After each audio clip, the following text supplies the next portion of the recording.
प्रयागराज में कुंभ मेला लगा हुआ है। देश ही नहीं विदेश से भी लोग प्रयाग में गंगा यमुना और सरस्वती के संगम पर स्नान करने के लिए आ रहे हैं। करोड़ों लोग आस्था की डुबकी लगा चुके हैं और माघ पूर्णिमा पर श्रद्धालु इतनी संख्या में आए हैं कि इन्हें कई किलोमीटर का जाम तक लग चुका है। लेकिन आपको बता दें कि माघ पूर्णिमा के दिन गंगा स्नान के महत्व के साथ एक प्रसिद्ध संत का भी जन्मदिन है, जिनका नाम पर आज देश के कई राज्यों की सरकारों की छुट्टियां की गई हैं। उस महान संत का नाम है संत रविदास। संत रविदास जी भक्ति काल के महान संतों में से एक हैं और रविदास के नाम से उन्हें उनके दोहे प्रसिद्ध हैं। संत रविदास की भक्ति भावना इतनी प्रसिद्ध, पवित्र और शुद्ध थी कि जिस गंगा मैया की वह डुबकी लगाकर श्रद्धालु पाप मुक्ति की कामना करते हैं, वह गंगा मैया स्वयं इस महान भक्त की कठौती में रखे हुए जल में प्रकट हो गई थी।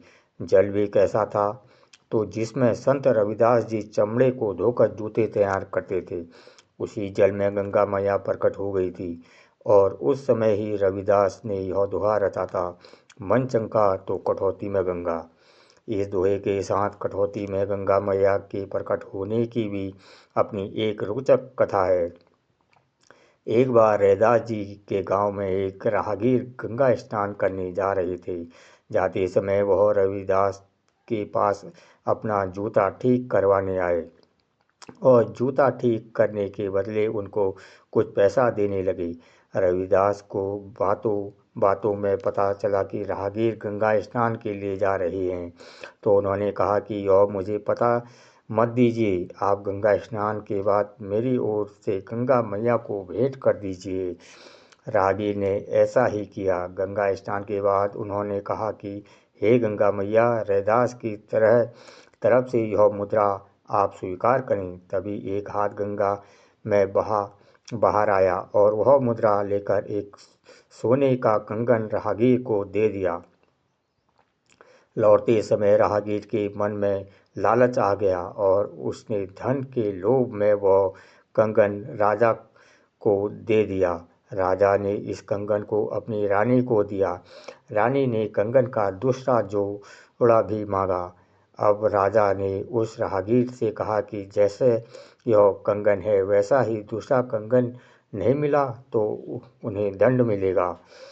घबराया राहगीर संत रविदास जी के पास आया और सारी बातें विस्तार से कहकर संत रविदास से संकट से निकलने की प्रार्थना करने लगा।